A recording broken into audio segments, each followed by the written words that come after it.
Dijo que desde Heber había Dios separado a los israelitas de los demás, pues a este hombre le había dado un nuevo idioma, que era el hebreo, que no tenía nada de común con los otros de aquel tiempo, para mantener esta raza separada de las demás naciones. Primero había hablado Heber la primera lengua madre, como Adán, Set y Noé. Pero esta fue mezclada con muchas otras lenguas en la confusión de Babel. Dios le dio a Heber, para apartarlo de los demás, una lengua propia, santa, la antigua lengua hebrea, sin la cual no se habrían conservado puros de la idolatría y separado de los paganos.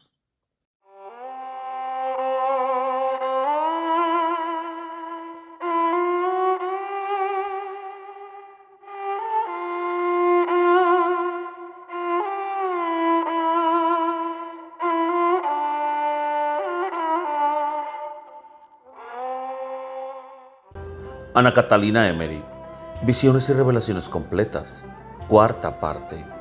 La vida de Jesucristo y de su Madre Santísima, época quinta. Desde la segunda fiesta de los tabernáculos hasta la primera conversión de la Magdalena. 8. Jesús en Salem y en Aruma. Desde Ofra caminó Jesús entre Alexandrium y Lebona por un valle, hacia la ciudad de Salem. Atravesó el bosque de Ared, llegando a la planicie de Salem. Delante de la ciudad había jardines y alamedas. El lugar es muy ameno. No es grande la población, pero muy limpia y ordenada, más que otras de los alrededores.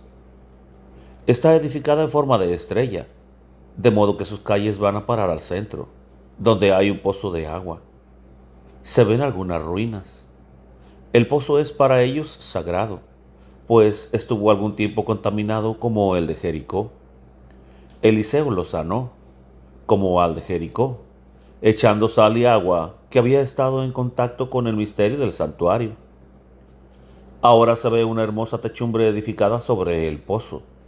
No lejos de él, también en medio de la ciudad, hay un castillo muy alto y yermo, con grandes ventanas vacías.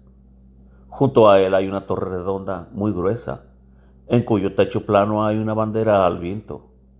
A 2 tercios de altura asoman en los balcones, por los 4 lados del edificio, 4 grandes bolas de metal brillante que resplandecen a los rayos del sol.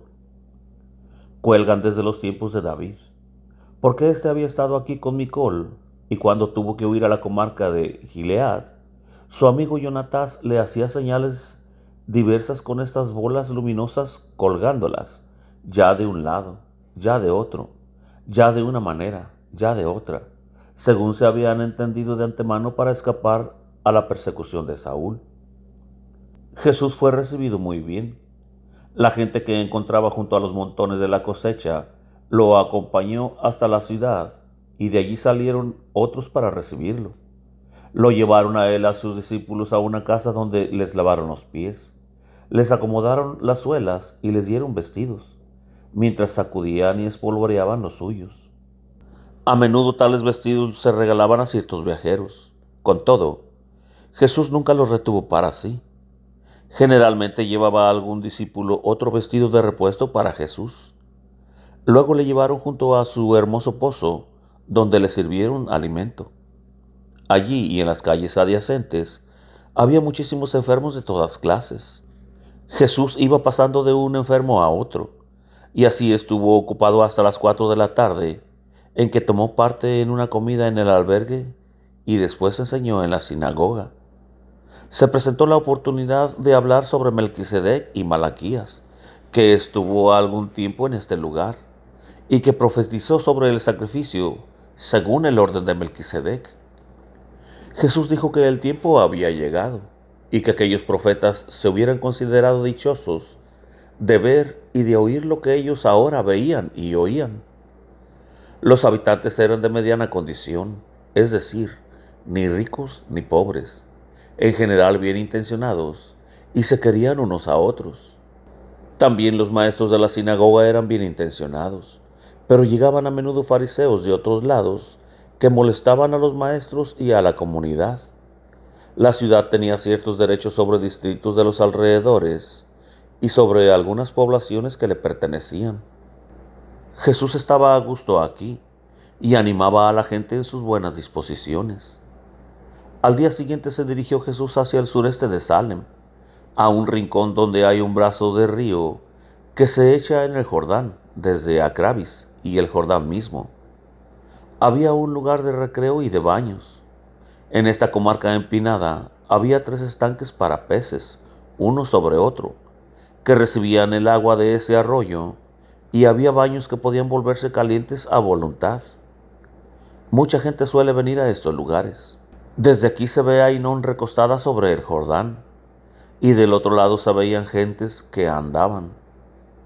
Hacia el mediodía volvieron todos de nuevo a Salem, donde se habían reunido varios fariseos de Aruma, ciudad a unas horas al oeste, en una montaña, y de la ciudad de Fasael, a una hora al noreste, escondida en un rincón de esta comarca.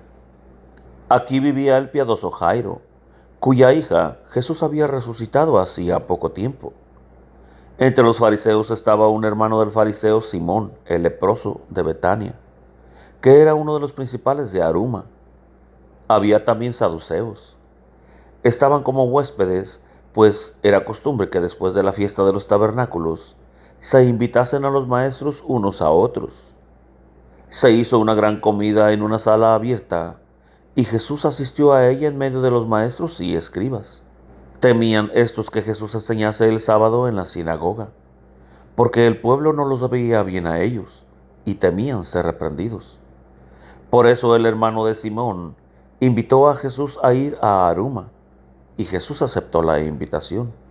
Fasael es una ciudad nueva donde solía vivir Herodes cuando se detenía en esta comarca. Hay palmeras en torno de la ciudad y corre un arroyo en su cercanía, que luego se echa en el Jordán, cerca de Sucot. Las gentes parecen ser en general agricultores y colonos. La ciudad fue edificada por Herodes. Cuando Jesús llegó a Aruma, no lo recibieron los fariseos en la puerta de la ciudad. Entró con los vestidos ceñidos, acompañado de 7 discípulos. A la entrada lo recibieron algunos bien intencionados, como se acostumbra a los que vienen ceñidos y de viaje. Cuando no van ceñidos, es señal que recibieron ya a la entrada la bienvenida. Los llevaron a una casa, les lavaron los pies y les dieron la refección acostumbrada, sacudiendo también sus ropas del polvo. Después se dirigió Jesús a la casa del sacerdote, junto a la sinagoga, donde se encontraba el hermano de Simón, con otros sacerdotes y saduceos que habían venido desde Thebes y otros lugares vecinos. Tomaron algunos rollos de la Escritura y se fueron hacia un pozo delante de la ciudad, donde hablaron de la lectura de hoy, que era sábado. Era como una preparación para la predicación. Hablaron cortésmente con Jesús y le pidieron que enseñase hoy, pero que no soliviantara al pueblo contra ellos.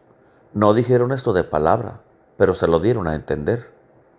Jesús les dijo seria y claramente que enseñaría lo que la Escritura diga, es decir, la verdad.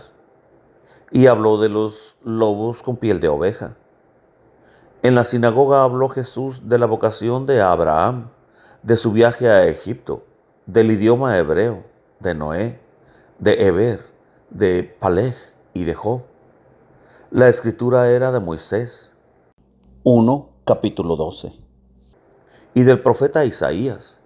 Dijo que de Eber había Dios separado a los israelitas de los demás, pues a este hombre le había dado un nuevo idioma, que era el hebreo, que no tenía nada de común con los otros de aquel tiempo, para mantener esta raza separada de las demás naciones.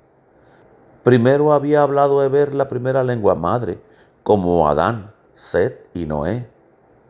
Pero esta fue mezclada con muchas otras lenguas en la confusión de Babel. Dios le dio a Eber, para apartarlo de los demás, una lengua propia, santa, la antigua lengua hebrea, sin la cual no se habrían conservado puros de la idolatría y separado de los paganos. Jesús se albergaba en casa del hermano del fariseo Simón, el leproso de Betania. Ese fariseo era de aquí, era más instruido en la escritura y más firme. El de Betania valía menos, pero aparentaba saber más. En su casa estaba todo bien ordenado, y aunque Jesús no era respetado con sentimientos de fe, lo trataban con suma cortesía, deferencia amistosa y consideración humanas. Tenía un lugar propio para la oración. Los utensilios, telas y ropas eran de la mejor clase, hermosos, y el servicio esmerado y pulcro. La mujer y los hijos casi no aparecen en la casa. Jairo de Fasael, aquel cuya hija había resucitado Jesús, también había venido para celebrar el sábado y habló con Jesús. Esa hija suya no estaba allí, ni en Fasael, sino en Abel-Mehola, en una escuela de niñas. Jairo andaba mucho con los discípulos de Jesús en estos viajes. Muchas doncellas solían visitarse en estos días, como lo hacían también los hombres. Abel-Mehola está como a 6 horas de camino de Fasael. Delante de Aruma, por el occidente, hay un gran edificio habitado por ancianos y viudas. No eran esenios, pero llevaban unas vestiduras largas blancas y vivían en comunidad, según ciertas reglas. Jesús estuvo en medio de ellos enseñando. Cuando Jesús es invitado a una comida, lo veo ordinariamente ir de una mesa a otra enseñando y exhortando.